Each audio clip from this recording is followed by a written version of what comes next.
پھر کیا ہوا؟ وَإِذْ جَعَلْنَا الْبَيْتَ مَثَابَةً لِلنَّاسِ وَأَمْنًا وَاتَّخِذُوا مِن مَّقَامِ إِبْرَاهِيمَ مُصَلًّى وَأَهِدْنَا إِلَىٰ إِبْرَاهِيمَ وَإِسْمَاعِيلَ أَن طَهِّرَا بَيْتِيَ لِلطَّائِفِينَ وَالْعَاكِفِينَ وَالرُّكَّعِ السُّجُودِ۔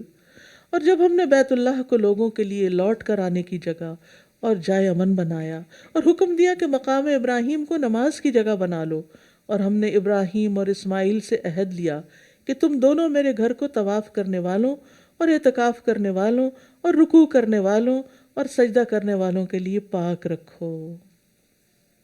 وَإِذْ جَعَلْنَا الْبَيْتَ، کون سا بیت ہے یہ؟ کون سا گھر ہے؟ بیت اللہ۔ اللہ نے اس کو فضیلت دی، اس کو اپنا گھر کہا، جو کس نے تعمیر کیا تھا؟ ابراہیم علیہ السلام نے۔ اس کو بنا دیا کیا؟ مثابہ۔ مثابہ کے دو معنی، ایک ہے ثواب حاصل کرنے کا ذریعہ، وہاں جب انسان جاتا ہے تو کیا ہوتا ہے؟ وہاں کا سفر بھی ثواب، وہاں کا طواف ثواب، وہاں اعتکاف ثواب، وہاں قرآن پڑھنا ثواب، وہاں نمازیں پڑھنا۔ ایک نماز کا ثواب کتنا ہے؟ 1,00,000 کے برابر۔ گھر میں آپ 1,00,000 نمازیں پڑھیں، کہاں پڑھ سکتے ہیں آپ لاکھ؟ اور وہاں ایک نماز پڑھیں تو برابر اجر ہے، اتنا بڑا اجر۔ تو اب آپ سوچئے کہ اس گھر کو اللہ نے ثواب کی جگہ بنا دیا، سبحان اللہ۔ اکثر لوگ ہالیڈیز کے لیے ادھر ادھر پتہ نہیں کہاں کہاں جاتے رہتے ہیں، اللہ کے گھر نہیں جاتے، کتنی بڑی محرومی ہے۔ تو اس لیے کوشش کر کے جس کو جتنی اللہ نے حیثیت توفیق دی ہے، تھوڑا تھوڑا جمع کر کے، مشکل بھی ہے آسان ہے، بچوں کو لے کر جائیں تاکہ ان کے اندر بھی ایمان پیدا ہو اور ثواب بھی حاصل ہو۔ اور دوسری یہ کہ بار بار لوٹ کے جانے کی جگہ، ایک دفعہ جا کے دیکھیں پھر دل نہیں لگتا، پھر دل کرتا واپس بار بار جائیں۔ تو وہ اللہ تعالیٰ نے خود ہی بتا دیا کہ بار بار لوٹ کر آنے کی جگہ، کہ ایک دفعہ جا کے پھر بے قراری ہوتی ہے کہ پھر جائیں، تسکین نہیں ہوتی کبھی بھی، بلکہ شوق بڑھتا ہی چلا جاتا ہے۔ اس کو ہم نے امن کی جگہ بنا دیا، ثواب کی جگہ اور امن کی جگہ، اور حکم دیا کہ مقام ابراہیم کو نماز کی جگہ بنا لو۔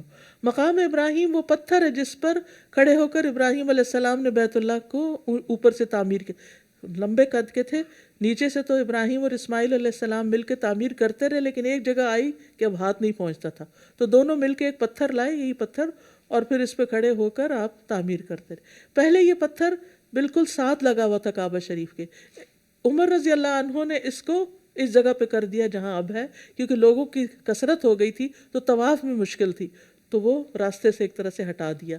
تو اس پتھر کی بھی بڑی قدردانی کی ہے، اس پہ حضرت ابراہیم کے پاؤں کے نشان ہیں، کیسے اللہ تعالیٰ اپنے محبوب بندوں کی نشانیاں دنیا میں آثار باقی رکھتا ہے۔ فرمایا اس کے پاس نماز پڑھا کرو، یعنی یہ نہیں کہ اس پتھر کو ہاتھ لگاؤ یا اس کو چومو، اصل جو محبت ہے وہ اللہ کی عبادت کے اظہار کے ساتھ کرو۔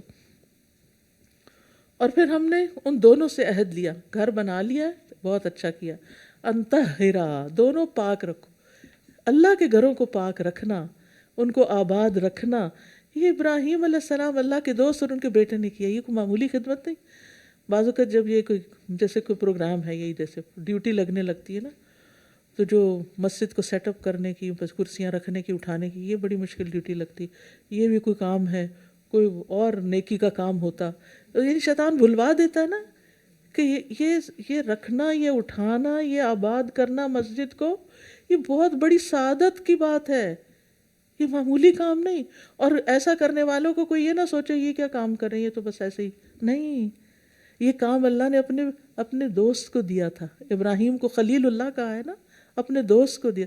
یہ تو اللہ کے قریب ہونے کا ذریعہ ہے کہ انسان مسجد کی کوئی خدمت کرے، اس کو آباد کرے، اس میں ذکر کا اہتمام کرے، اس میں تعلیم کا اہتمام کرے۔ کہا کہ ان کو پاک رکھنا۔ سب سے پہلے طواف کا ذکر کیا گیا، کیونکہ طواف صرف وہیں ہوتا ہے، سب سے امپورٹنٹ کام۔ اکثر لوگ مجھ سے پوچھتے ہیں جب عمرہ حج پہ جانے لگتے ہیں، وہاں جا کے سب سے زیادہ کیا کریں؟ بھئی طواف زیادہ کرو اگر ہمت ہے، جان ہے، کیونکہ وہ کہیں اور نہیں ہو سکتا۔ دوسرے نمبر پر اعتکاف، وہ وہاں تو بہت ہی افضل ہے، لیکن کسی اور مسجد میں بھی ہو جاتا ہے۔ اور تیسرے نمبر پر رکوع اور سجدہ، والرکع السجود، رکوع سجدے کے درمیان میں واو نہیں ہے، وہ ایک ہی نماز کا ہی ایک ہی مراد ہے نماز. اور رکوع سجود کا ذکر کر کے نماز کے اصل ارکان جو بہت ہی امپورٹنٹ ہیں، جن کے بغیر نماز ہی نہیں ہوتی، ان کا ذکر کر دیا گیا. تو بہرحال یہ ایک امن والا شہر ہے. جانوروں اور پودوں کو بھی اس میں امن ہے.